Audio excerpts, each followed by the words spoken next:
back to Speak Candidly. Here's Brandy and Adam. Hi, everybody. Welcome back to Speak Candidly. I am Brandy. This is Adam. This is where we speak candidly about everything and anything we want to. So today we have a really awesome episode for us. We have a personal connection, and you get to talk about something that you obsess over. Sports. I love sports. I could talk about sports all day long.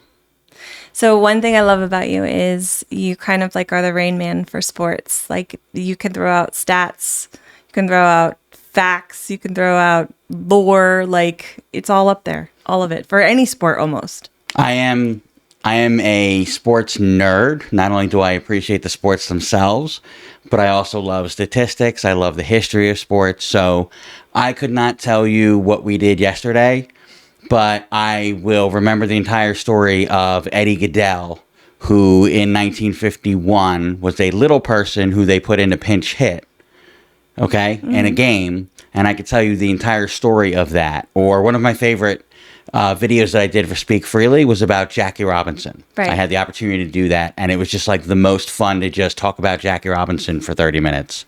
I could just talk about anything sports forever. Look at you, you're already giddy. Yeah.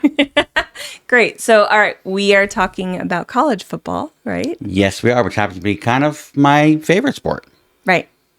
Beyond even NFL, like you love sports, all sports, but college football is kind of your big one. I mean, I'm a Jets fan as far as the NFL goes, which is not an easy thing to be. So, yes, college football is actually my favorite sport. So last year, the college sport of football started to change things with playoffs, right? Yes. And we got the opportunity to go to Penn State's first official playoff game last year, which was a disaster. Yes. So last year they expanded it from 4 to the first ever 12-team playoff. And the really cool thing about it was the first round of games were all held at the location of the higher seed, the home field. So for us, Penn State made it. They played SMU, and they played it at Beaver Stadium, which is Penn State's home stadium. And so we went, and it was a great game, but it was the coldest game. And I've been to like dozens and dozens of college professional games, all times of the year. It was the coldest game that I have ever been to. I know, it was so brutal. The poor kids, we traumatized them. They will forever, especially one, will never ever go to a football game ever again, probably, in their life. Yeah, well, we thought it was a good idea. We're like, hey, the atmosphere, there's 107,000 people. Mm-hmm. The atmosphere is going to be incredible. It's the playoffs, right? This is a great first game to bring the kids to. Right. And yet, it was just absolutely brutal. Oh, God, the level of coldness was insane. Yeah. It was painful. Yeah. So, poor. But this year, Miami made it all the way. And we have a personal connection to Miami. So, yeah, one of our daughters just graduated from Miami in May. And so, I'm a Penn Stater. It's my alma mater. Mm-hmm. It'll always be my first love. But being that we had a kid that went to Miami, I've kind of adopted them, right, as our second team. I am all decked out in Miami everything today. Yeah. We are super excited as a family. You have gone down 3 years from the time she transferred in to the time she graduated for family weekend. Got to see some football games. Your first year down there was just you. Second year was you and me. Third year we took some of the kids with us. That first year was a pretty significant game. Yeah, the first year. So like you said, she transferred in after her freshman year, so she was a sophomore. Mm-hmm. We went to the game. It was against, because we go for family weekend. And for every family weekend, they usually try to revolve it around a home football game. Right. So that you get the opportunity to go and have the pep rally. And those are all really cool. But the first year was against North Carolina. And their quarterback at the time was Drake May. who is now the quarterback of the New England Patriots and one of the rising stars, best young quarterbacks in the NFL. So we got to watch him. One of the things I love about college football, you get to watch these kids like coming out of high school, super young. You get, to be fans of them before they go on to their greatness in the NFL. Right. So I knew at the time that he was like going to be a high draft pick. There's a lot of talk about it. But it was just really cool watching him, play in that game and now go on to be one of the best in the NFL. So that was the first year that we went. And just to share some, a little bit about you to our followers, you even predicted Saquon Barkley. Don't get me started on Saquon Barkley because Saquon Barkley went to a high school in our area, in the Lehigh Valley. Right. And he had committed to Penn State, and there was buzz. Nobody knew he was going to be who Saquon Barkley became. Right. Right. But here was a 4-star guy, from the Lehigh Valley who was a Penn State commit. I wanted to go see him. So I asked a buddy of mine, hey, do you want to go to the game and, see this kid who's going to be playing for Penn State next year? And he guilted me. He's like, dude, if you're a grown ass man and you don't have a kid on that team, you shouldn't be going to watch high school football. And I was like, okay, yeah, you know what? That does sound kind of weird. And when Saquon became Saquon, I have not let him live that down. Okay. So every time we have a conversation, I find a way to slide Saquon's name in there because I am still fucking bitter to this day. Dion. But now we're at Miami. Miami has officially made it to the last game. They're going to have it in their home stadium. And there's a lot of significance to all of this, right? So explain to me why it's significant that it's in their home stadium. So first of all, yes, Miami is playing Indiana in the national championship game. And the game just happens to be at Miami's home field, Hard Rock Cafe Field, right, stadium in Miami, Florida, which is where they play. They share the stadium with the Miami Dolphins. And it just happened to be there. And Miami came in. Now, they moved it up to a 12-team playoff. Okay.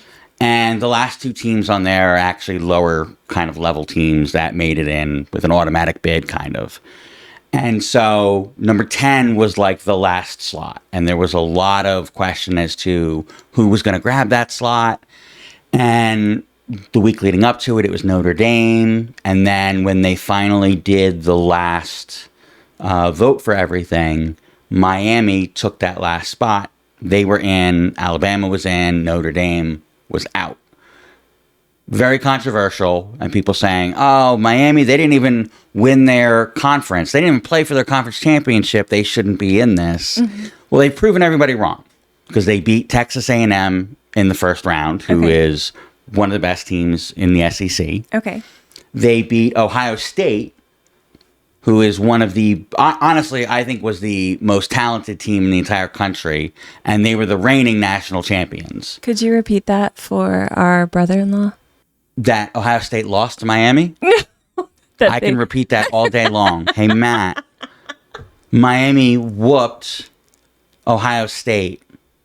I hope you enjoyed that game as much as I did. Anyway. So now, here they are. Well, so then they beat Ole Miss. Right. Okay, so they've run through the gauntlet, and despite being the 10 seed against all odds, they are now one of the teams in the national championship game and have a chance to win it on their home field. Right, because it was going to be there regardless. It's going to be there regardless. And they just happened to win it. Yes, a rare occurrence in sports. And they seem like the underdog in this story, but they're not. Well, they are. They're actually 7.5-point underdogs. Okay. But their story.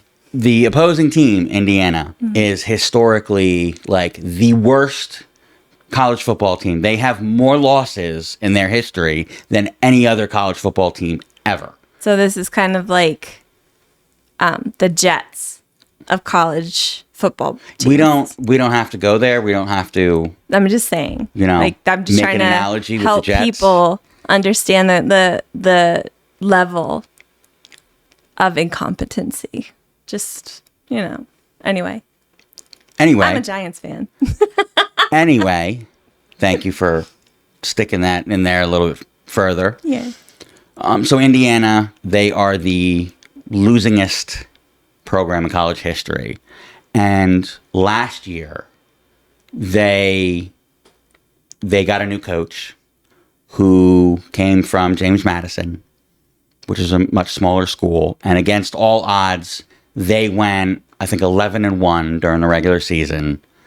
And everyone was like, oh, this is great, Indiana. For once, they're actually doing something. They made it into the playoffs. I think they got a bye in the first round. They lost their first game. So it was like, oh, cute. Indiana had a year. How nice. Well, now fast forward to this year. And it wasn't just a cute story. They are the only team left that is undefeated in college football. They ran the regular season undefeated. They beat Ohio State, again, the reigning national champion. They beat them in the Big Ten championship game. Mm-hmm. And they have absolutely destroyed teams in the college football playoffs. First of all, in the 2 years that they've had this, I think they screwed up when they did this because there have been 8 teams who had the number 1 seed, who had a bye in the first round. 7 of those 8 teams have actually lost, which has led to a lot of questions as to if you have a bye in the first round and you don't play, does that really hurt you? Mm-hmm. Kind of seems like it might. Not for them. Okay. They were the only team that won, and they came in and just dominated. Okay. And in the 2 games that they have played, they've just kicked the absolute shit out of the teams that they've played, which everyone looks at it and is like, if I had told you 2 years ago that Indiana would make the playoffs twice, and in the second year would be an undefeated team, the best team in college football, and a 7.5-point favorite in the national title game, they would have told you that you're absolutely crazy. So that is where Indiana is. They're not the underdog this year. They're the underdog historically. And it's kind of cool watching a program like that come up from the ashes and actually have a season like this. Like, you want to, if they weren't playing one of the teams that we root for, right, I'd be rooting for them, no problem. It's a super easy team to root for. Not only that, their quarterback, who's this like super smart guy, he's from the Miami area. Okay. He actually went to the same high school as the head coach of Miami.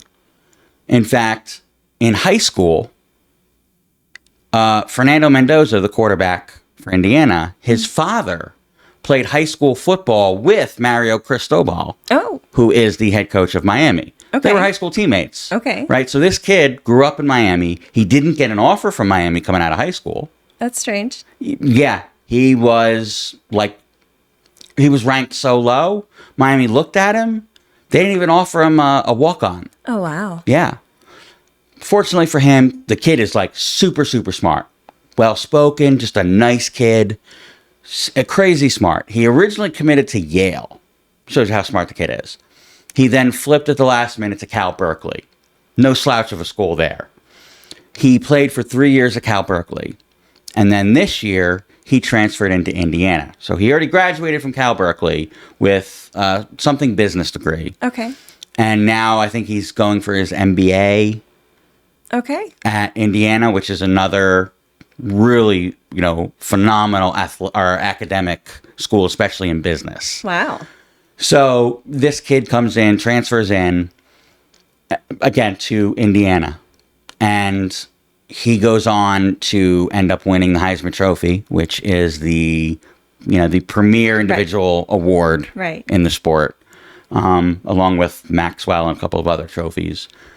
He's been the story, and he will likely be the first overall pick in the NFL draft in this upcoming draft, which, of course, the Jets won't get him because they have the number 2 pick, as it always works out. He's just this phenomenal guy. But the fact then that, his father played with... The Jets don't do that on purpose? The Jets can't even... Let me tell you something. The Jets can't even lose right. Okay, like that's the one thing. I'm so sorry. That's the one thing that we do well is lose, and we can't even lose enough to get the first overall pick and get the guys that we really want. I'm so sorry. No, you're not though. You're enjoying this. Maybe a little bit. This guy sounds incredible. He is. He's been the big story this year, and it's really cool. You know, the homecoming for him. And, you know, his ascension from, you know, a kid that, again, got one major offer coming out of high school and, you know, to work himself up to Heisman Trophy, national championship game, likely first overall pick in the NFL draft. It's just been like, it's an incredible story. Like you could write a movie script about this. Yeah. So, you know, that's what you've got going on the Indiana side. So I think, you know, both sides, it's not your typical... Here's the thing. There's been a couple of powerhouses in the sport the past couple of decades. You have Ohio State, you have Georgia, you have Alabama, you even have Clemson. And none of those teams were in the Final Four this year, which is really nice. Like, it was all kind of more underdogs. And so to watch this game put together, it is just going to be, I think it's going to be a great game, you know, great atmosphere, just two fan bases that haven't seen a title, well, Indiana ever. Right. And Miami since the early 2000s. Right. So, you know, it's the two fan bases are amped up for this. It sounds like it's going to be such an exciting game. I can't wait to watch. It's going to be incredible. It would have been so amazing to have been able to see this live. Yeah, except they're $3,000 a ticket. Right. Probably even more by now. That was before the actual games. Yeah. So that might have jacked up by now. Oh, I'm sure. I expect nothing less. Yeah. It's so sad. Yeah. But we'll watch it at home. We'll watch it here. Should be a phenomenal game. I can't wait. Definitely. And who's favored? You said Indiana's favored. Indiana's favored right now by 7.5. That will probably change by kickoff. But honestly, I'm not a big, you know, I don't really gamble on sports. But if I was, I would probably lay the points because I'm rooting for Miami. I hope Miami can pull this out, but the way that Indiana is playing at this time of the year, they are just destroying teams. Okay. And so if I'm putting money on the game, I'm putting it on Indiana. That's so interesting. Yeah. That's so interesting. So my heart's saying Miami, but my head is saying Indiana. Aw. Well, I can't wait to do a follow-up for everybody on how the game went. You know? Yeah, let's do it. So we'll definitely be bringing that to you. Maybe some little excerpts from the game. We'll see.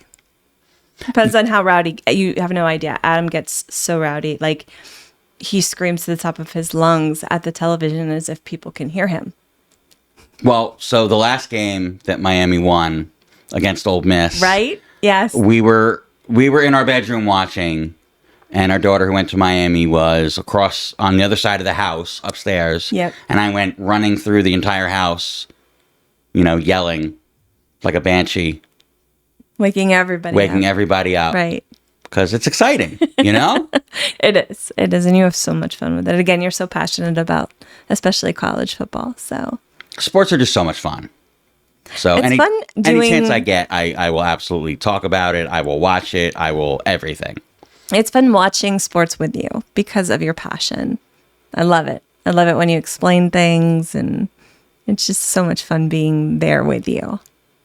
I grew up playing sports. I coached sports for over a decade. And I've been watching sports since I was a little kid. Yeah. You know, I have a million stories, you know, about growing up with sports.